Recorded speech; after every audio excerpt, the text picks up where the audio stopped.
दोस्तों, आपका एक बार फिर स्वागत है हमारे YouTube channel concept with Rohit @ पर। तो हमारी जो न्यू सीरीज़ हमने जो चालू करी है कल से, तो क्या है उसका नाम? उसका नाम है कि गद्यांश पढ़ना कैसे सीखें, कि आखिर गद्यांश को सॉल्व करना कैसे सीखें। ऐसे बच्चे जो किसी भी परीक्षा की तैयारी कर रहे हैं और परीक्षा में सफल होना चाहते हैं और उस परीक्षा का जो विषय हिंदी भी है और उनकी परीक्षा में यदि गद्यांश आते हैं तो वो सभी हमारे चैनल पे आ सकते हैं और हिंदी कैसे पढ़ी जाती है इसका ज्ञान ले सकते हैं। और साथ ही कुछ बच्चे क्या होते हैं, कल भी मैंने एक बात बोली थी और अभी फिर मैं एक बात बताता हूँ आपको। कुछ बच्चे ये सोचते हैं वह जैसे हिंदी पढ़ ले रहे हैं, यानी कि एक सेंटेंस लिखा है और उन्होंने उसे पढ़ दिया, तो वो सोचते हैं हिंदी उन्हें पढ़नी आती है और वो सब कुछ कर लेंगे। हिंदी रीड करने से कुछ भी नहीं होता। हिंदी को रीड करने के बाद आपकी अंडरस्टैंडिंग कितनी है ये मैटर करता है। ठीक है, कि आप उस लाइन को पढ़ने के बाद कितनी बातों को समझ पाए, उसमें से कितना ज्ञान ले पाए, उसको आप किसी को एक्सप्लेन करने की आपकी कितनी क्षमता है, कितनी कैपेसिटी है, वो आपको हेल्प करेगी क्या, गद्यांश को सॉल्व करने में। ठीक है, यानी कि हिंदी को इम्प्रूव करने में। अगर आपको ऐसी चीज़ों में प्रॉब्लम है तो आपको हमारी ये सीरीज़ बिल्कुल देखनी चाहिए और आपको अपने उन दोस्तों के साथ शेयर करनी चाहिए जिनको ऐसी दिक्कत है या फिर जिनके एग्ज़ाम में, जिनकी परीक्षा में हिंदी आने वाली है। तो चलते हैं ज़्यादा देर ना करते हुए। कल हमने जो दो कहानियाँ पढ़ी, एक लघु कथा थी और एक दूसरी कहानी थी। वो हमने ली थी किससे? अखबार से ही ली थी। तो हम ज़्यादातर जितनी भी लेंगे वो सारे के सारे न्यूज़पेपर से लेंगे। तो आज भी जो हमने आर्टिकल लिया है वो न्यूज़पेपर से लिया है। न्यूज़पेपर में क्या होता है कि जो राइटर्स होते हैं वो अपने अपने थॉट्स लिखते हैं, ठीक है, अपने अकॉर्डिंग। तो आज भी किसी राइटर का है, ठीक है। तो अब ये जो आज टॉपिक है, इस टॉपिक का नाम है परिवार में प्रेम। क्या है? परिवार में प्रेम। तो देखते हैं परिवार में प्रेम को आज हम पढ़ते हैं। तो कोई देरी ना करते हुए चलो स्टार्ट करते हैं। ठीक है, तो परिवार में प्रेम। आज हमारे समाज में परिवार बिखर से रहे हैं। परिवार क्या होता है? आज हम फैमिली, आपने फैमिली शब्द तो सुना होगा। तो फैमिली जो होती है वही परिवार होता है, यानी कि जिसमें माता पिता, भाई बहन, बाकी चाचा ताऊ, दादा दादी, नाना नानी, ये सब मिलजुल के रहते हैं। उसे कहते हैं कि सारे लोग एक साथ रह रहे हैं, इसे कहते हैं जॉइंट फैमिली। ठीक है, और बाकी आजकल की जैसे हम लोग रह रहे हैं, देख ही रहे होगे आप, बस जिसमें पापा मम्मी, बच्चे रहते हैं बस, और कुछ भी नहीं, और बाकी सारे रिश्तेदार अपने सब अलग अलग रहते हैं। तो इसी के कारण ये लोग क्या हो गए, हम लोग बिखर गए। और पहले की जो जनरेशन थी, यानी हमारे जो मम्मी पापा का टाइम था, उसमें क्या होता था, हमारे मम्मी पापा यानी कि और उनके मम्मी पापा रहते थे एक साथ, यानी कि दादा दादी, उनके बच्चे और उनके भी सास ससुर, उनके भी भाई बहन, ये सब एक साथ रहते थे। हमारे मम्मी पापा के चाचा ताऊ भी एक साथ रहते थे, ठीक है, उनके भाई बहन एक साथ रहते थे, यानी कि इनके जो मौसी मौसा बुआ के बच्चे थे वो सब भी एक साथ ही रहते थे इनके साथ। तो ये होती थी जॉइंट फैमिली।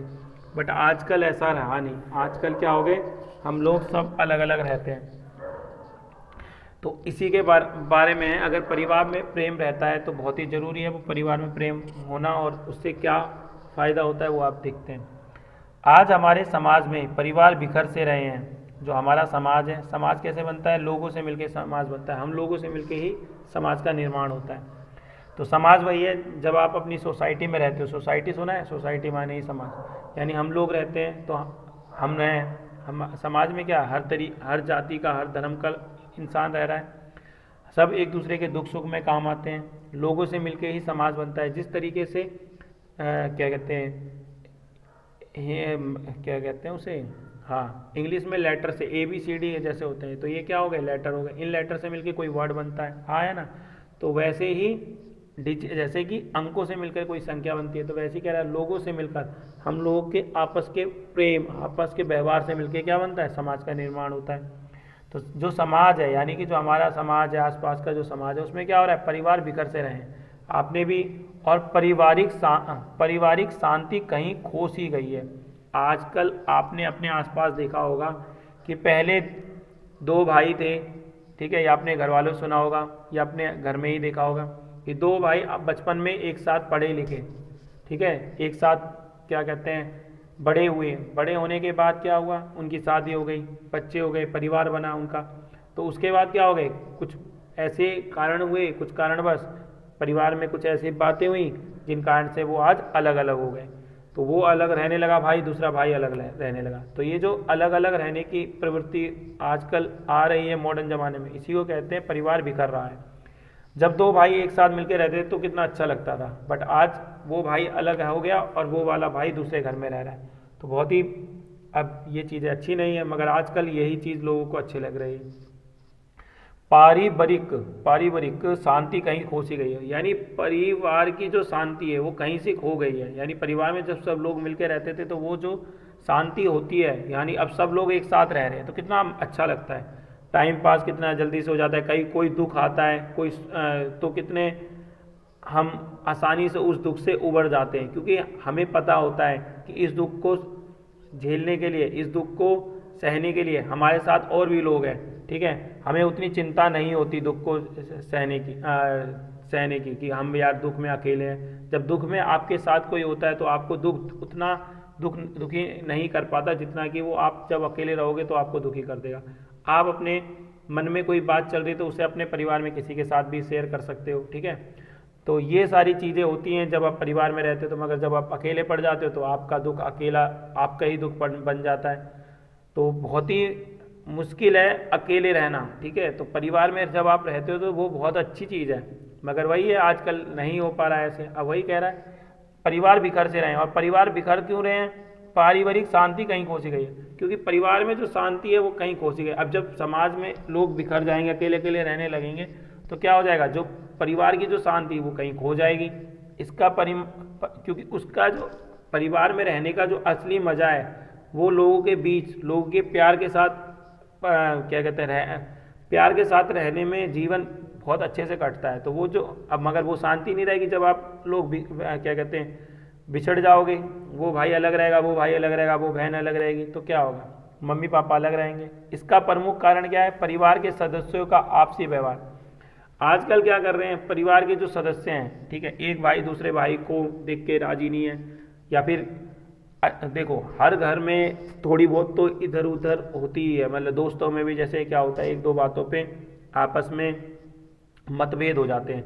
वो कहते हैं ना मतभेद होने चाहिए मगर मनभेद नहीं होने चाहिए। मतभेद का मतलब आपके विचार अलग अलग हो सकते हैं किसी बात को लेके। मान लो कि आपके घर में कोई चीज़ आनी है, ठीक है, तो आपका बड़ा भाई बोल रहा है कि नहीं वो चीज़ नहीं आएगी, छोटा भाई बोल रहा है नहीं मुझे वो चीज़ चाहिए।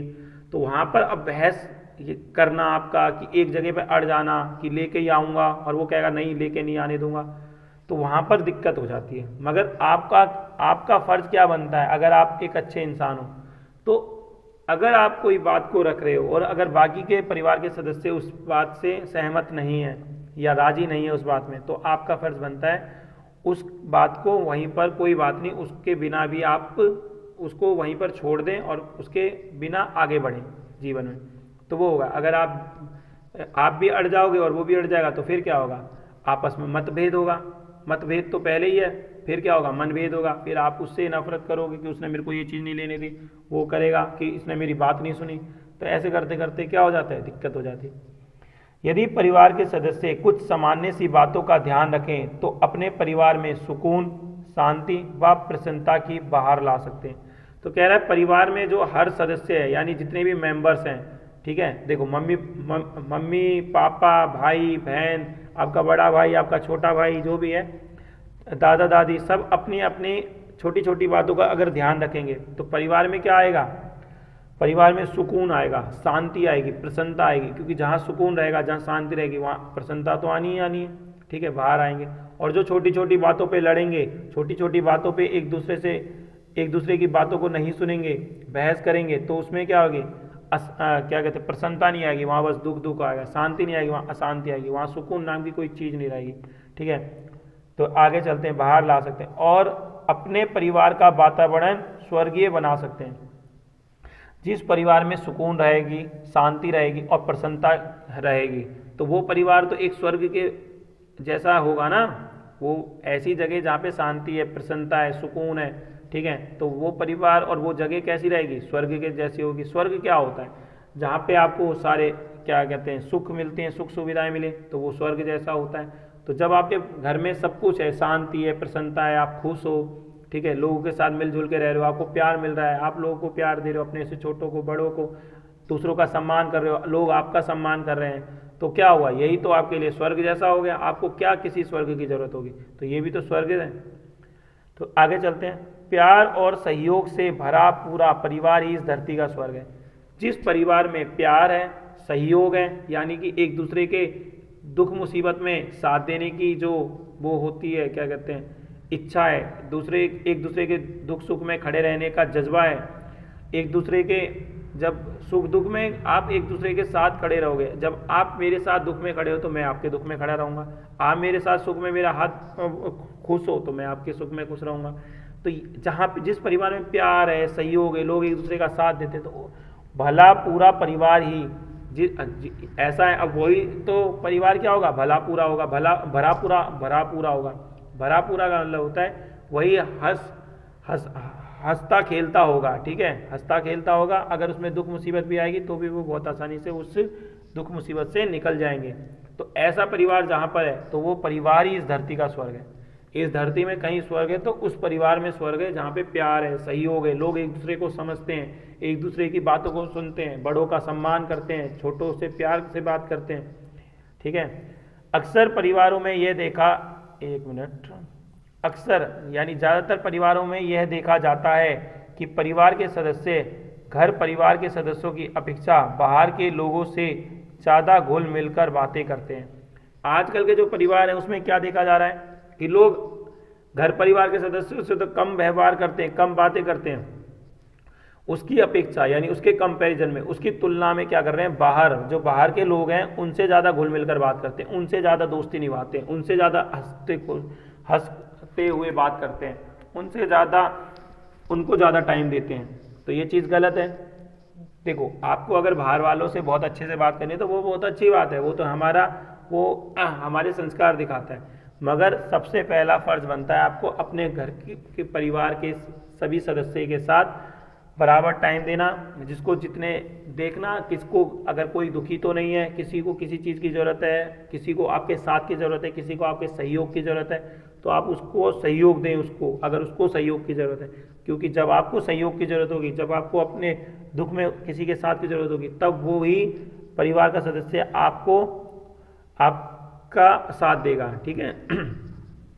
और घर परिवार के लोगों के प्रति उदासीन बने रहते हैं, उनसे बहुत ही संक्षिप्त बात करते हैं। क्या कह रहा है कि जो ऐसे लोग होते हैं जो घर परिवार के सदस्यों के अपेक्षा बाहर वालों को ज़्यादा टाइम देते हैं, उन्हीं के साथ घुलते मिलते ज़्यादा हैं, तो वो क्या करते हैं, घर परिवार के लोगों के प्रति उदासीन बने रहते हैं, यानी कि ज़्यादा बात नहीं करते, उनसे उदास रहते हैं, मतलब कि उनके साथ ज़्यादा घुलते मिलते नहीं हैं।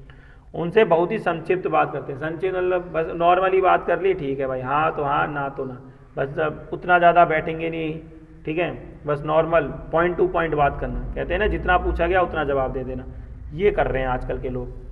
तो ऐसा होने से क्या होगा, ऐसा होने पर उनमें आपसी विश्वास की भावना कमज़ोर होगी, ठीक है। अगर आप किसी को टाइम नहीं दोगे, ये बाहर देख लो या आप किसी भी रिश्ते के साथ देख लो, अगर आप किसी को भी ज़्यादा समय नहीं दोगे तो आप उसको समझ पाओगे, नहीं समझ पाओगे, उसके जीवन में क्या चल रहा है आपको पता ही नहीं चल पाएगा, ठीक है, दुख आ रहा है उसके जीवन में, किस स्थिति से वो इंसान गुजर रहा है, तो वही है, तो आप समझ नहीं पाओगे। तो ऐसा होने पर उनमें आपसी विश्वास की की भावना कमज़ोर होती है।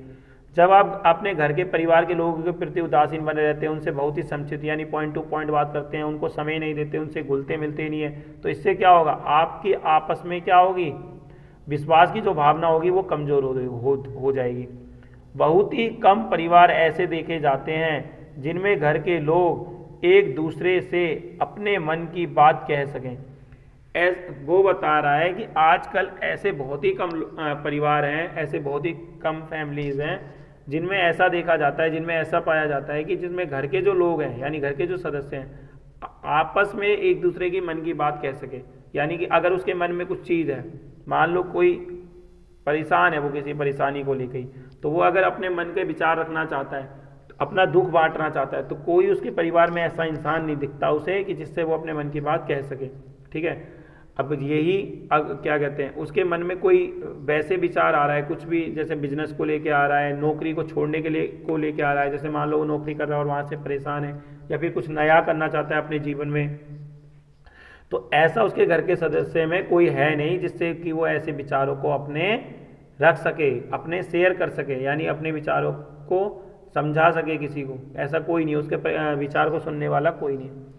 आज गरीब परिवार में अपनाए जाने वाले शिष्टाचार, बड़प्पन, लिहाज आदि का वास्तविक रूप इतना नष्ट होकर इतना विकृत हो गया है कि घर के सदस्य ही अपनी मनोभावनाएं, आवश्यकता और भूतियाँ एक दूसरे के सम्मुख रखने में झिझकते हैं, हिचकते हैं। दोबारा समझ लो, कह रहा है आज घर परिवार में अपनाए जाने वाले शिष्टाचार, क्योंकि पहले के जो शिष्टाचार थे और जो शिष्टाचार आज भी अपनाए जाने हैं घर में, तो वो जो घर परिवार में अपनाए जाने वाले जो शिष्टाचार हैं, जो बड़प्पन है, जो लिहाज है, यानी कि जो शर्म लिहाज करनी चाहिए बड़ों को, छोटों को बड़ों के प्रति, जो छोटों को सम्मान करना चाहिए, बड़ों के प्रति आशीर्वाद लेना चाहिए उनसे, उनकी बातों को सुनना चाहिए, उनकी बातों को बीच में काटना नहीं चाहिए। दो बड़े बात करें, जो आज्ञा दें आपको उनकी बात को सुनना चाहिए, उनकी आज्ञा का पालन करना चाहिए। तो ये सब चीज़ें क्या हो रही हैं आजकल, खत्म हो रही हैं।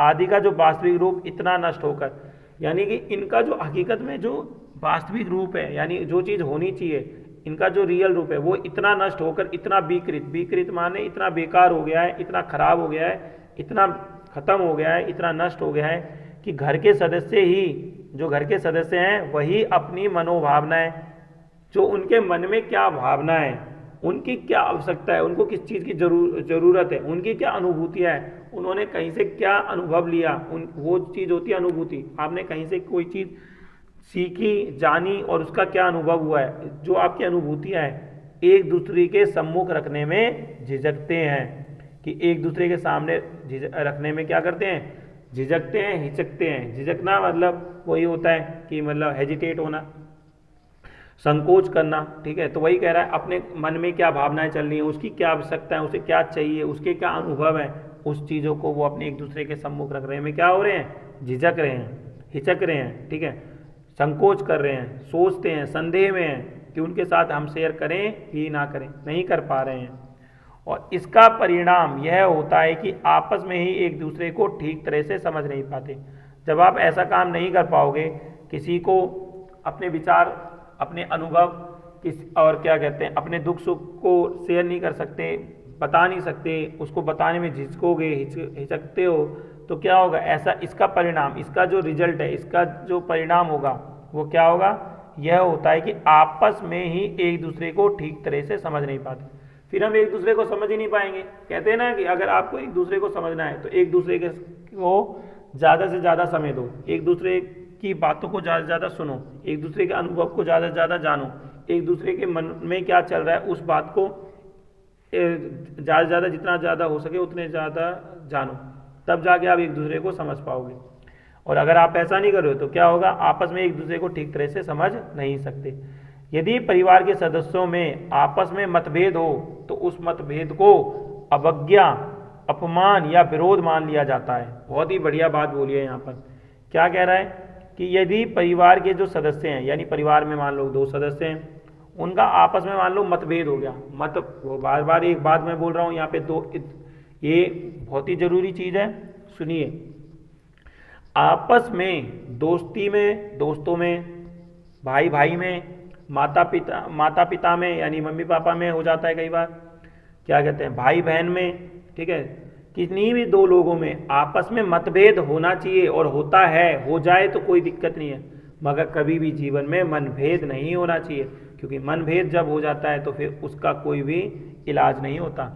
तो मतभेद क्या होता है, मतभेद का मतलब ये होता है कि कोई भी चीज़ है उसको लेके आपके विचार अलग हो सकते हैं और आपके जो दूसरा है सहयोगी उसके विचार अलग हो सकते हैं, उसको कहते हैं मतभेद। तो आपस में मतभेद हो, यदि परिवार के सदस्य में आपस में मतभेद हो तो कोई दिक्कत नहीं है, मगर यहाँ पे क्या समझा रहा है वो समझो। परिवार के सदस्यों में आपस में मतभेद हो तो उस मतभेद को क्या समझ लेते हैं, अवज्ञा, अपमान या विरोध मान लिया जाता है। क्या मान लिया जाता है, उसके उस मतलब वो ये चीज अगर मान लो आपके विचार अलग है मेरे से, तो और आप छोटे हो मेरे से, तो मैं क्या सोच लूंगा कि आपने मेरे विचार को नहीं माना, आपने मेरे विचार को नहीं सुना, तो मैं क्या कहूँगा कि आपने मेरा अपमान कर दिया, आपने मेरा विरोध कर दिया, आपने मेरी अवज्ञा कर दी। आप अवज्ञा माने भी कि मेरी बातों को की आज्ञा ना मानना, ठीक है, आज्ञा नहीं मानी, जबकि ऐसा नहीं होना चाहिए। ये कोई बात थोड़ी हुई। अब देखो, हो सकता है कि आप बड़े हो सकता है आप सही बात बोल रहे हो, मगर उस बच्चे के तो समझ नहीं आए ना, छोटे के, तो वो भी तो कुछ सोच समझ के ही बोल रहा है, उसके विचार आपसे अलग हैं, तो ऐसा तो नहीं है कि वो आपका विरोधी है, वो आपका दुश्मन है ना, वो या आपका वो शत्रु है, ऐसा तो नहीं है। उसके विचार बस आपके विचार से अलग है, बस वो हल्का सा अगर अलग है तो आप उसको समझा सकते हो, ठीक है। और अगर हो सकता है कि वो सही हो, आपके पास अनुभव है, मगर वो छोटा होकर भी सही बात कर रहा हो, कई बार छोटे भी सही बात कर जाते हैं, तो ऐसे टाइम पर आप बड़े हो तो आपको ये चीज़ समझनी चाहिए कि ये कोई आपके अपमान नहीं है, ये कोई आपकी आज्ञा का अवज्ञा नहीं है, यानी आज्ञा का पालन ना करना नहीं है, आपका कोई विरोध नहीं है। तो वही वाली बात है, उस बात को वहीं पर ख़त्म करते हुए प्यार से बातों को वो करना चाहिए। कभी भी मतभेद के कारण मन भेद नहीं होने चाहिए, समझ रहे हो। अगर आपके आपस में विचार नहीं मिल रहे तो उसके कारण मन में भेद ना हो उत्पन्न हो पाए, कि मन से आप किसी को वो ना करने लगो, उसके बारे में गलत सोचने लगो। यदि किसी बात का निर्णय करना हो तो घर के सभी सलाह दे सकने योग्य स्त्री पुरुषों से सलाह लेनी चाहिए, अकेले ही कोई निर्णय नहीं लेना चाहिए। बहुत बड़ी बात है कि मान लो आपको कभी भी कोई निर्णय करना है घर में, घर परिवार में, तो घर परिवार में जितने भी लोग हैं जो सलाह दे सकते हैं, अब छोटे बच्चे जो बहुत ही छोटे उनकी तो बात अलग है, मगर जो हकीकत में सलाह दे सकते हैं, अगर आपको लगता है कि ये सलाह दे सकता है, तो उन सब से आपको सलाह परामर्श लेने चाहिए, सलाह मशवरा करना चाहिए, ठीक है। जब आप किसी से सलाह लोगे, किसी से उसकी राय जानोगे, किसी से उसके विषय के उस विषय के बारे में उससे उसका मशवरा लोगे, ठीक है, तो क्या होगा, उस स्त्री पुरुष के उसके विचार क्या हैं उस चीज़ को लेके वो आपको जानने के लिए मिलेगा, ठीक है। तो फिर सबकी बातों को, सबके विचारों को, सबकी सलाह को, सबके परामर्श को ध्यान में रखते हुए उस बात पे कोई निर्णय लेना चाहिए। मगर हम लोग आपस में आज क्या करें, घर के सभी सलाह दे सकने योग्य स्त्री पुरुष से लेनी चाहिए, मगर अकेले ही निर्णय ले रहे हैं आजकल के लोग जो कहें, तो अकेले निर्णय नहीं लेना चाहिए। यहाँ पर यही है, अकेले ही कोई निर्णय नहीं लेना चाहिए।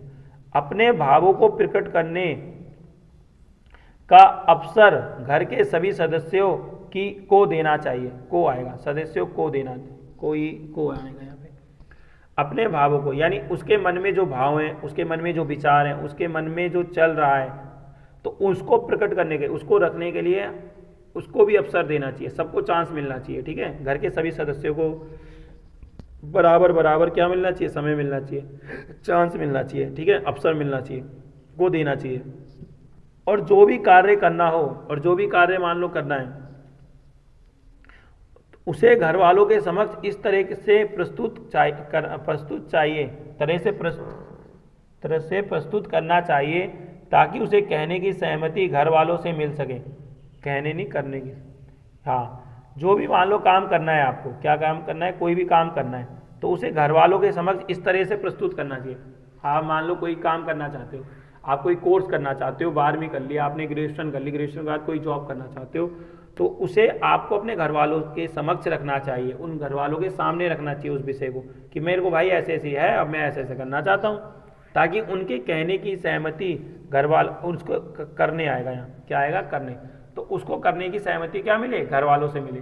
कभी भी आप कोई भी काम करते हो और आपके घर वाले उसमें सहमत होते हैं, तो अगर आप खुदा ना खास्ता ऐसा हो जाए कि आप असफल हो जाए उस काम में, तो आपको डर नहीं लगेगा, आप घबराओगे नहीं, उस चीज़ से भागोगे नहीं, डिप्रेशन में नहीं जाओगे आप, ठीक है, क्योंकि आपके पीछे आपके घर वाले आपको संभालने के लिए खड़े हैं, क्योंकि आपने उनकी सहमति से, उनको मना के, उनको अपने विचारों को बताने के बाद ये काम किया था, ठीक है। तो अब कोई दिक्कत नहीं, जब परिवार साथ होता है तो मुसीबत भी आसान लगती है और आसानी से चला जाता है, और जब सुख होता है मगर परिवार साथ नहीं होता तो वो सुख सुख ना होके दुख लगता है। तो ये चीज़ हम लोगों को समझनी चाहिए और अपने परिवार को के साथ रहना चाहिए और अपने परिवार का साथ निभाना चाहिए। इस बात को सब बच्चे समझें और जीवन में इस बात को ध्यान रखें कि घर में जो हमारा परिवार है वही हमारे बच्चों ताकत है। ठीक है, आजकल के जो आप लोगों ने देखा होगा या आप हो सकता है आप भी ऐसी फैमिली में रहते हो जिसमें बस आपकी मतलब न्यूक्लियर फैमिली हो, ठीक है, जॉइंट फैमिली ना हो, तो ये बहुत ही बेकार होता है हम लोगों के लिए देखा जाए तो। मगर क्या बताएं, आजकल का जो समाज है वो इसी तरीके से बढ़ रहा है आगे। कोई एक दूसरे की बात को सुनने के लिए राजी नहीं है, कोई एक दूसरे को, बड़े बूढ़े ने कोई बात कह दी तो उसको वो बेइज्जती समझ लेता है, जबकि हमारे बड़े बूढ़े हैं अगर वो कई बार हमसे कुछ बात बोल रहे हैं तो हो सकता है उसमें कुछ हमारी अच्छाई के लिए बोलते हैं, हो सकता है क्या होती है हमारी अच्छाई, और 100 में से मान लो 90 उन्होंने हमारी अच्छाई की बात करी और 10 बार मान लो वो गलत भी हैं, तो हमारा फर्ज बनता है तो हम उनकी गलत बात पे भी उनसे पलट के जवाब ना करें। जवाब नहीं करना चाहिए ना, सवाल जवाब नहीं करना चाहिए, हम उन्हें उनकी बातों को मान लेना चाहिए। ठीक है, अब उनकी जो भी विचार है उन्हें हमें समझना चाहिए, ये हमारा फर्ज है। अब ये तो भर दे, और जो भी कार्य करना हो तो उसे घर वालों के समक्ष इस तरह से प्रस्तुत करें ताकि उसके कहने की सहमति घर वालों से मिल सके, करने की सहमति। तो वही बता रहा है, कोई भी काम करना है तो घर वालों के सामने रखना चाहिए, प्रस्तुत करना चाहिए, और इस तरीके से प्रस्तुत करो ताकि वो सहमति दे दें। ठीक है, और ताकि अगर कभी जीवन में ऐसा ना हो कि आप असफल भी हो, ठीक है, तो भी वो आप के साथ हमेशा खड़े रहेंगे, परिवार का जो परिवार होगा। और जब परिवार खड़ा रहेगा तो वो असफलता बच्चों आपको असफलता नहीं लगेगी, वो आपको सफलता लगेगी, क्योंकि उस असफलता में आपका परिवार, आपके भाई बहन, आपके मम्मी पापा, आपके दादा दादी, आपके जो भी मित्रगण, यानी आपके जो भी चाहने वाले वो सब आपके साथ खड़े रहेंगे। तो वो आपको दुख ना लग के वो सुख लगेगा, यानी उस दुख को आप आसानी से पार कर जाओगे, सुख तो नहीं मतलब दुख को आसानी से पार कर जाओगे उस दुख की घड़ी में, क्योंकि आपके साथ बहुत लोग होंगे। तो हर व्यक्ति मिल सके, घर वालों से मिल सके, और हर व्यक्ति यह अनुभव करे, कह रहा है कि हर व्यक्ति यह अनुभव करे कि अमुक कार्य उसकी सहमति से हुआ है, यानी कि हर व्यक्ति को यह अनुभव होना चाहिए। मान लो कोई काम किया, आपने कोई बिजनेस करना था, आपने क्या करा, घर वालों को बताया भाई ऐसे ऐसे मुझे बिजनेस करना है, सब लोगों ने कहा कि चलो ठीक है, कुछ लोग राजी नहीं थे तब भी आपने उनको राजी किया, फिर आखिर में सब लोगों ने सहमति दे दी तो आपने बिजनेस किया। 1 साल बाद पता चला कि आपका बिजनेस डूब गया, आप नुकसान में चले गए, लॉस कम हो गया, आपको हानि हो गई, तो आपने वो बिजनेस बंद हो गया, अब आप असफल हो गए, अब पैसा भी डूब गया। अब आपके घर में कोई ये नहीं कहेगा आपको कि ये लड़के ने अपने मन से किया था, भाई ये लड़का ने सारा पैसा डुबो दिया, ये कर दिया होगा। सारे लोगों के मन में क्या रहेगा, यह अनुभव रहेगा कि अमुक कार्य, यानी ये जो काम कार्य हुआ है, जो अच्छा कार्य नहीं हो पाया, यानी जो गलत हो गया, उसकी सहमति से हुआ है। सबको ये लगेगा कि यार हमने भी तो सहमति दी थी, चलो कोई नहीं, बच्चे की कोई गलती नहीं है, बच्चा तो ये तो इसकी तो उम्र ही क्या है, इसने ये चीज़ कही, मगर हमें तो समझना चाहिए था, हमें तो इसे समझाना चाहिए था, मगर हमने भी नहीं समझाया, आखिर में ये नुकसान हो गया, चलो कोई बात नहीं, अब हो गया तो हो गया, ऐसे कहेंगे। आपको कोई ब्लेम नहीं करेगा, सब लोग समझेंगे कि अरे हमारी सहमति से ही तो हुआ था। तो यही एक सही तरीका है। अगर आपके मन में कोई आ रहा है या फिर आप कहीं पे भी कुछ भी काम करने जा रहे हो, दोस्तों में भी आप किसी के साथ कोई चीज़ करने चाहते हो, तो दोस्तों में भी शेयर करो कि भाई ऐसे ऐसे मैं करना चाहता हूँ, आप बताओ आपकी क्या राय है। घर में परिवार में शेयर करो, ठीक है, अपने भाई बहन के साथ शेयर करो, जो भी लोग हैं आपके आसपास, जो भी आपके चाहने वाले, सबके साथ। जिस प्रकार किसी राज्य में के संचालन में प्रजा की सहमति, अच्छा, किसी राज्य में संचालन जो होता है प्रजा की सहमति आवश्यक है। मान लो कि कोई राज्य है, जैसे कि कोई राज्य है, राज्य को चलाने के लिए क्या होती है, अब मान लो राजा अपने मन से कोई भी कानून बनाने लगेगा, कुछ भी कानून बनाएगा, तो ऐसे थोड़ी बात बनेगी, प्रजा की भी तो सहमति होनी चाहिए उस कानून में। जैसे कि हमारा देश है, ये क्या है, लोकतंत्र है, यहाँ पर जो भी वो बनते हैं, कानून बनते हैं, वो उसमें क्या होती है, हमारे देश की पब्लिक की तो सहमति होती है, कैसे ना कैसे करके। कैसे होती है, अब देखो समझो, जो नेता लोग चुने जाते हैं वो किसकी सहमति से चुने जाते हैं, हम लोगों की सहमति से। हम लोग उन्हें पसंद करते हैं, हम लोग उन्हें वोट देते हैं, हम लोग ही तो उन्हें पहुंचाते हैं पार्लियामेंट में, विधानसभा में, संसद में।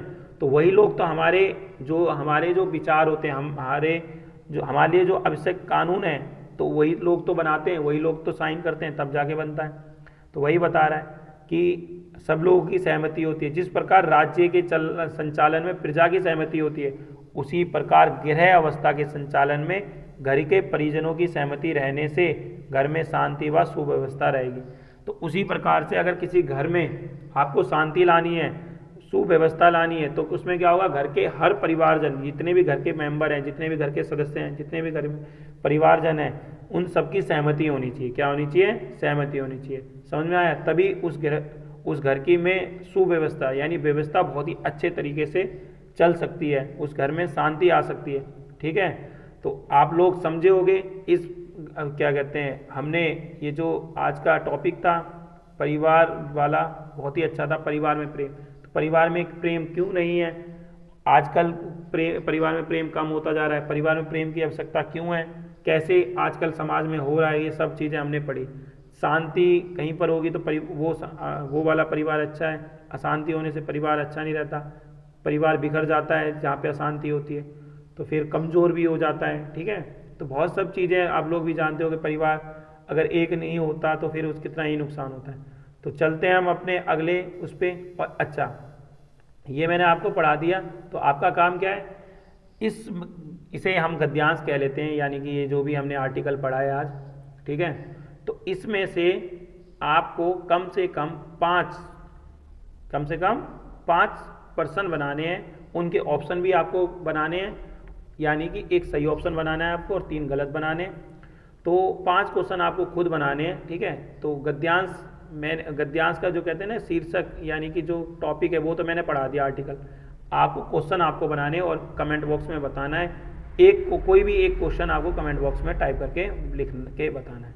आ गई बात समझ में? और आपको ये बताना है कि आज का ये परिवार में प्रेम कहानी आपको कैसी लगी और हकीकत में आपको इससे क्या सीखने के लिए मिला, और हकीकत में हमें परिवार में एक साथ रहना चाहिए या नहीं रहना चाहिए, इस बारे में आपकी क्या राय है, इस बात को कमेंट बॉक्स में आप ज़्यादा से ज़्यादा जल्दी से जल्दी कमेंट करके हमें बताइए। अब चलते हैं अपने अगले टॉपिक, जिसका नाम है मन की शांति। आज का जो अगला जो शीर्षक है कहानी का वो क्या है? मन की शांति। ये भी क्या कहते हैं न्यूज़पेपर से हमने लिया है, समाचार पत्र से लिया है। तो मन की शांति, तो ये भी बहुत ज़रूरी है, मन की शांति होनी जीवन में इंसान के लिए बहुत ज़रूरी है। तो ये मैं एक्सप्लेन करता रहूँगा, जैसे जैसे हम पढ़ेंगे वैसे वैसे चीज़ों को। देखो हमारा मकसद क्या है, जैसे कि अगर मैं ये पढ़ूँ, एक गरीब आदमी था, वह हर रोज़ नज़दीक के मंदिर में जाकर वहाँ साफ़ सफाई करता और फिर अपने काम पर चला जाता था। अब इस तरीके से मैं पढ़ते रहूँ और यहाँ से यहाँ तक पढ़ दूँ, तो मैं हिंदी पढ़ाने थोड़ी आया हूँ आपको, मतलब कि रीडिंग कराने थोड़ी आया हूँ।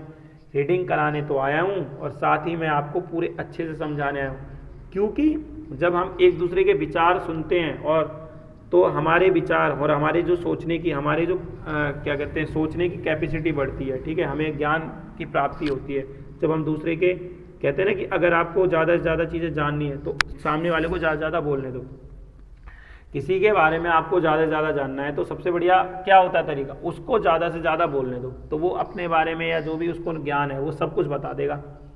और वो जो भी बताएगा तो उससे आपको देखना है कि अच्छी बात बताई तो आपको उसे ग्रहण करना है, और बेकार बातें बताई तो उसे आपको अमल नहीं करना, उसे हटा देना है। समझ में आएगा? कचरा समझ के बाहर फेंक देना है। तो पढ़ते हैं आगे। मन की शांति क्या कह रहा है? एक गरीब आदमी था, वह हर रोज़ नज़दीक के मंदिर में जाकर वहाँ साफ सफाई करता और फिर अपने काम पर चला जाता था। एक गरीब आदमी था, बहुत ही गरीब आदमी था ऐसे बोल रहे हैं। तो वो क्या करता था? रोज़ यानी कि डेली, हर एक दिन, प्रत्येक दिन नज़दीक के मंदिर, यानी पास में एक मंदिर था, नज़दीक में होता है आपके घर के पास, नज़दीक के मंदिर यानी घर के पास उसके एक मंदिर था, जाकर उसमें जाता था, वहाँ साफ सफाई करता था। बहुत ही अच्छा आदमी था फिर तो। और फिर अपने काम पर चला जाता था, जो भी काम वो करता था उस काम पर चला जाता था, यानी कि अपनी ड्यूटी पे चला जाता था। अक्सर वो अपने प्रभु से कहता कि मुझे आशीर्वाद दीजिए, तो मेरे पास ढेर सारा धन। एक मिनट, वो जो गरीब आदमी था वो क्या कहता था अपने प्रभु से, यानी अपने भगवान से, जिनकी वो क्या कहते हैं प्रार्थना करता था, जिनकी वो पूजा करता था, जिनके मंदिर में जाके वो साफ सफाई करता था भगवान के, जिन भगवान को वो मानता था, क्या कहता था उनसे? अक्सर यानी अधिकतर, ज़्यादातर, ठीक है, वो अपने प्रभु से यानी अपने पिता परमेश्वर से, अपने प्रभु से क्या कहता था कि मुझे आशीर्वाद दीजिए, कैसा आशीर्वाद दीजिए? तो मेरे पास ढेर सारा धन दौलत आ जाए। वह बहुत अमीर होना चाहता था, अपने पास धन दौलत लाना चाहता था, ऐसा प्रभु से बोलता था, ठीक है। उन पिता परमेश्वर से कहता था कि मेरे पास बहुत सारा धन आ जाए, मुझको एक ऐसा आशीर्वाद दे दो। अब जो हमारे जो भगवान है वो तो बहुत दयालु हैं, वो क्या करते हैं, सारे अपने भक्तों की बात को सुनते हैं। बस ये हो जाता है, कई बार थोड़ा टाइम लग जाता है और कई बार तुरंत सुन लेते हैं। तो क्या हुआ, एक दिन ठाकुर जी ने बाल रूप में प्रकट हो उस आदमी से पूछ ही लिया। ठाकुर जी कौन है, अपने श्री कृष्ण भगवान है। अपने श्री कृष्ण भगवान को क्या बोलते हैं, ठाकुर जी बोलते हैं। तो वही कह रहा है, एक दिन क्या हुआ, जो ठाकुर जी हैं उन्होंने बाल रूप मतलब होता है बच्चे का रूप धारण किया और प्रकट हो गए। और प्रकट मतलब उसके सामने आ गए, उसके सामने एकदम से आ गए प्रकट होना। उस आदमी से पूछ ही लिया, और उस आदमी से क्या पूछ लिया कि क्या तुम मंदिर में केवल इसलिए काम करने आते हो। अब क्या हुआ, वो जो एक आदमी था, एक गरीब आदमी था, वो डेली क्या करता था भाई, मंदिर में पूजा करता था। मंदिर में पूजा करता, साफ सफाई करने आता था ना, साफ सफाई करने आता था, और उसके बाद अपने काम पे चला जाता था। और वो क्या मांगता था रोज भगवान से, अपने ठाकुर जी से, कि मुझे बहुत धन दौलत दे दो, मेरे सारे जो दुख मुसीबत हैं वो सब दूर हट जाएं, मुझे एक ऐसा आशीर्वाद दो कि धन दौलत आ जाए। तो अब बहुत दिन हो गए ऐसा करते करते उसे। तो एक दिन ठाकुर जी ने क्या करा, बाल रूप में यानी कि बच्चे के रूप में प्रकट हो गए उसके सामने, और उस आदमी से पूछ ही लिया कि चल यार तू आज एक बात बता ही दे, क्या तुम मंदिर में केवल बस इसलिए आते हो काम करने, इसलिए कि बस तुम ये चाहते हो कि तुम्हें धन दौलत आ जाए तुम्हारे पास, मैं एक ऐसा आशीर्वाद दे दूं, बस इसीलिए तुम मंदिर में आते हो और साफ सफाई करते हो, बाकी तुम किसी और कारण से नहीं आते, ये पूछा है उन्होंने। उस आदमी ने पूरी ईमानदारी से कहा कि हाँ मेरा उद्देश्य तो यही है, मेरे पास ढेर सारा धन आ जाए इसलिए तो आपके दर्शन करने आता हूँ। वो आदमी भी बहुत तगड़ा ईमानदार था बहुत ही खतरनाक था वो। तो क्या कर रहा है, वो आदमी ने पूरी ईमानदारी से कहा कि हाँ मेरा उद्देश्य बस इतना है। उद्देश्य माने होता है कि आप क्या चाहते हो, कि आपकी चाहत क्या है, ठीक है, आपका उद्देश्य, आपका लक्ष्य क्या है। कि उनका जो उद्देश्य था उस गरीब आदमी का, वो बस इतना था कि मेरे पास ढेर सारा धन आ जाए इसलिए तो आपके दर्शन करने आता हूँ। ठाकुर जी से उस गरीब आदमी ने बिल्कुल सच्चाई के साथ सारी बात बता दी। पटरी पर सामान लगा कर बेचता हूँ, पटरी पर क्या करता है, सामान लगा कर बेचता हूँ, पता नहीं मेरे सुख के दिन कब आएंगे। अब उस आदमी ने क्या बोला ठाकुर जी से, मैं इतना गरीब हूँ कि पटरी पर क्या अपना जो सामान लगाता हूँ उसको सामान लगा कर बेचता हूँ, और वो बोलता है ठाकुर जी से, पता नहीं ऐसा कौन सा दिन आएगा कि मेरे सुख के दिन कब आएंगे। तो सुख के दिन उसके कब आएंगे उसे भी नहीं पता, ये पूछ रहा है ठाकुर जी से। तो बाल रूप ठाकुर जी ने कहा कि एक मिनट, बाल रूप यानी कि जो बच्चे के रूप में आए थे ठाकुर जी श्री कृष्ण भगवान, उन्होंने क्या कहा कि तुम चिंता मत करो। उन्होंने कहा कि तुम चिंता मत करो, जब तुम्हारे सामने अवसर आएगा तब ऊपर वाला तुम्हें आवाज थोड़ी लगाएगा। कहने लगा, उन्होंने ठाकुर जी ने कहा कि अगर जब तुम्हें अमीर होना होगा, जब आपके ये दुख भरे दिन कटेंगे, तब ऊपर वाला तुम्हें आवाज़ थोड़ी लगाएगा, बस चुपचाप तुम्हारे सामने अवसर खोलता जाएगा, चुपचाप से तुम्हें वो अपॉर्चुनिटी देता जाएगा, यानी कि वो अवसर देता जाएगा, यानी आपको वो रास्ते देता जाएगा, यानी कि वो आपके लिए वो अवसर खोलता जाएगा, यानी कि आपके लिए वो सारे रास्ते बनाते जाएंगे ठाकुर जी, जिससे आपके सारे दुख खत्म हो जाए, नष्ट हो जाए और आप एक धनी आदमी बन जाओ। युवक चला गया, समय ने पलटा खाया। अब युवक तो ये सारी बात सुन के उस बाल रूप में था, उसने, वो तो बच्चा था, जो ठाकुर जी आए थे बच्चे के रूप में, तो उसने सोचा ये तो बच्चा ही है, उन्होंने ऐसे ऐसे बोला ठाकुर जी ने, और वो युवक क्या हुआ, वहाँ से चला गया। उसे तो थोड़ी पता था वो तो भगवान है। तो वो अधिक धन कमाने लगा, इतना व्यस्त हो गया कि मंदिर में जाना ही छूट गया। अब क्या हुआ कि ठाकुर जी की कुछ ऐसी कृपा हुई, हमारे गोवर्धन महाराज की कुछ इस तरीके से कृपा हुई, उन वो कहते हैं ना कि बंसी वाले की, उस मुरली वाले की कुछ ऐसी कृपा हुई कि समय ने पलटा खा लिया। और जब समय ने पलटा खाया तो वो अधिक धन कमाने लगा, यानी कि पैसे अब उसके पास ज़्यादा आने लगे। और जब पैसे आने लगे तो वो बहुत व्यस्त हो गया, क्योंकि काम धंधा बढ़ जाता है जब आपके पास पैसे आने लगते हैं। काम धंधा बढ़ गया तो वो मंदिर जाना भी उसका छूट गया, और जब मंदिर जाना ही छूट गया कई वर्षों बाद वह एक दिन सुबह ही मंदिर पहुंचा और साफ सफाई करने लगा। ठाकुर जी फिर प्रकट हुए और उस, अब सुन लो यहाँ तक, वो एक क्या था, गरीब आदमी था। वह मंदिर में क्या करता था, डेली सुबह उठता, साफ सफाई करता और फिर जाता अपने काम धंधे पे लग जाता, काम करने जाता। फिर ऐसे करते करते और वो भगवान जी से प्रार्थना करता, ठाकुर जी से कहता, मुझे एक ऐसा आशीर्वाद दो कि मेरे पास बहुत सारी धन दौलत आ जाए और मैं अमीर हो जाऊं। तो रोज़ रोज़ एक ही बात कहता। तो ठाकुर जी ने रोज़ रोज़ एक बात सुनी, तो ठाकुर जी प्रकट हुए एक दिन, वो भी बाल रूप में, यानी बच्चे के रूप में प्रकट होकर उस आदमी से बोले कि क्या आप बस इसलिए इस मंदिर में आते हो, साफ सफाई करते हो कि आपको बस पैसा चाहिए, आप अमीर होना चाहते हो? तो वो जो आदमी था वो बहुत ही ईमानदार था। उसने ईमानदारी के साथ बोला कि हाँ, मैं तो बस इसीलिए आता हूँ यहाँ पर कि यार मेरे पैसे आ जाए, मेरे पास पैसे आ जाए, मैं तो बहुत गरीब हूँ, मैं पटरी पे सामान बेचता हूँ और बहुत ही मुश्किल से अपना गुजारा करता हूँ। अब ठाकुर जी ने कहा कि अच्छा जी, ठाकुर जी ने कहा कि तुम टेंशन मत लो, जब समय आएगा ना, जब क्या कहते हैं गिरधर महाराज की वो होगी, कृपा होगी, तो आप अपने आप क्या होगा, आप पैसे वाले बन जाओगे, आपके पास धन आएगा, समय एक ऐसा आएगा। तो उसने बोला ठीक है भाई। वो चुपचाप ये बात सुन के चला गया। सामने अफसर खुलता जाए, चुपचाप चला गया। तो युवक चला गया। समय ने ऐसा पलटा खाया, गिरधर महाराज की ऐसी कृपा हुई कि वो पैसे कमाने लगा, मुरली वाले की कृपा से। अब कमाने लगा तो क्या हुआ कि अब जब आप व्यस्त हो गए, पैसा ज़्यादा कमाने लगे, तो अब एक बहुत दिन हो गए तो उसका मंदिर जाना छूट गया, क्योंकि बिजी हो गया था भाई बंदा। बिजी कई वर्षों बाद, अब बहुत बरस बीत गए, बहुत साल हो गए, तो एक दिन वह सुबह सुबह मंदिर पहुंच गया और मंदिर पहुंच के साफ सफाई करने लगा। ठाकुर जी तो फिर प्रकट हो गए उस दिन। और ठाकुर जी जब प्रकट हुए और उस व्यक्ति से बड़े ही आश्चर्य से पूछा, यानी कि एकदम से आश्चर्य से, क्यूरियोसिटी से पूछा, यानी कि हैरान होकर पूछा, क्या बात है, इतने वर्षों बाद आए हो? सुना है बहुत बड़े सेठ बन गए हो। ठाकुर जी अब उससे मजे ले रहे हैं, ठीक है। अब ठाकुर जी अब अपने असली रूप में तो आएंगे नहीं, तो ठाकुर जी ने उससे बोला, क्या बात है, आप तो बहुत बड़े सेठ बन गए हो, सुना है बहुत बड़े सेठ बन गए हो, इतने वर्षों बाद आए हो। तो वो व्यक्ति बोला, मैंने बहुत धन कमाया। अब उस आदमी ने क्या बोला कि मैंने बहुत धन कमाया, अच्छे घरों में बच्चों की शादी की। अब उस इतने साल हो गए कि उसने अपने बच्चों की भी शादी कर दी, बहुत पैसा कमा लिया, पैसे की कोई कमी नहीं है। अब उस आदमी ने क्या बोला, मैंने बहुत धन कमाया, अपने बच्चों की भी अच्छे अच्छे घरों में शादी कर दी, बहुत अमीर घरों में, पैसे की भी कोई कमी नहीं है, पर दिल में चैन नहीं है। मगर जो दिल में जो चैन आता है ना, यानी कि जो शांति होती है, वो चैन नहीं मिला आज तक, वो सुख नहीं मिला, वो शांति नहीं मिली। ऐसा लगता था कि रोज सेवा करने आता रहूं, पर आ ना सका।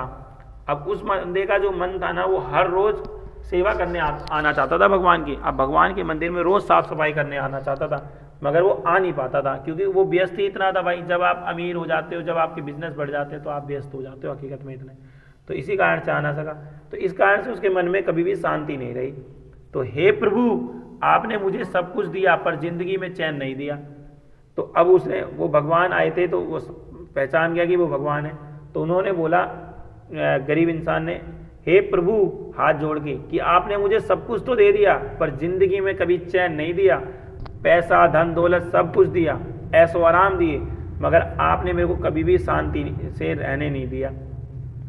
प्रभु ने कहा कि तुमने वह मांगा ही कब था? जो तुमने मांगा वह तुम्हें मिल गया। अब श्री कृष्ण भगवान भी बहुत ही चालाक थे। चालाक क्या थे? भगवान ने एकदम सच बात करी। अब उसने मांगा ही क्या था? उसने जो मांगा था वही तो दे दिया भगवान ने। अब प्रभु ने कहा तुमने वह मांगा ही कब था? सब कुछ दिया, पर जिंदगी में चैन नहीं दिया। उस गरीब आदमी ने बोला, मुझे सब कुछ तो दिया, मगर जिंदगी में शांति नहीं दी, ठीक है, चैन नहीं मिला मुझे कहीं पर भी रह के। तब श्री कृष्ण भगवान ने कहा, तुमने तो चैन और शांति तो कभी मांगी ही नहीं थी, जो तुमने मांगा वो तुम्हें मिल गया। अब भगवान ने कहा, जो तुमने मांगा मेरे वत्स, वो तुम्हें मिल गया। फिर आज यहाँ क्या करने आए हो? तो श्री कृष्ण भगवान ने कहा, जो तूने मांगा था मेरे भाई, वो तो तुझे मैंने दे दिया, अब क्यों आया है यहाँ पर? उसकी आंखों में आंसू भर आए, ठाकुर जी के चरणों में गिर पड़ा और बोला, अब कुछ मांगने के लिए सेवा नहीं करूँगा। क्या बात है, क्या बात है, बहुत ही अच्छा लग रहा है ये बात सुन के, ठीक है, बहुत बढ़िया मोड़ पे आ गई है कहानी। तो वो जो ईमानदार आदमी था उसकी आंखों में आंसू भर आए, और फिर आज यहाँ क्या, उसकी आंखों में आंसू भर आए और ठाकुर जी के चरणों में गिर गया, और ठाकुर जी के चरणों में गिर के रोने लगा और माफ़ी मांगते हुए बोला कि, और बोला सब अब कुछ मांगने के लिए सेवा नहीं करूँगा। पहले वो जो सेवा करता था अमीर बनने के लिए करता था, तो अब आज उसे एहसास हुआ कि धन दौलत तो कमाई जा सकती है ठाकुर जी के उस क्या कृपा से, ठाकुर जी के मतलब अपनी लालच दिखा के ठाकुर जी मुझे ये चाहिए, ठाकुर जी मुझे वो चाहिए, मगर जो मन की स्थिति है यानी मन की जो शांति है वो ठाकुर जी अपनी कृपा से ही देंगे। जिस पे ठाकुर जी की राधा रानी की कृपा होगी, जिस पे भगवान की कृपा होगी, उसी के मन में शांति रहेगी, वो कम में भी खुश रहेगा, उसके घर परिवार में हमेशा शांति रहेगी, सुख समृद्धि उसके घर में आएगी। मगर जिसके मन में जो ठाकुर जी के चरणों में, ठाकुर जी में ध्यान नहीं लगाएगा, राधा रानी को नहीं मानेगा, तो वो क्या करेगा, उसके मन में कभी भी शांति नहीं आएगी, उसके घर में कभी सुख समृद्धि नहीं आएगी। जो भगवान को मानेगा, हमेशा भगवान को मानने वाले इंसान ही आगे बढ़ता है, उसके घर में ही शांति आती है।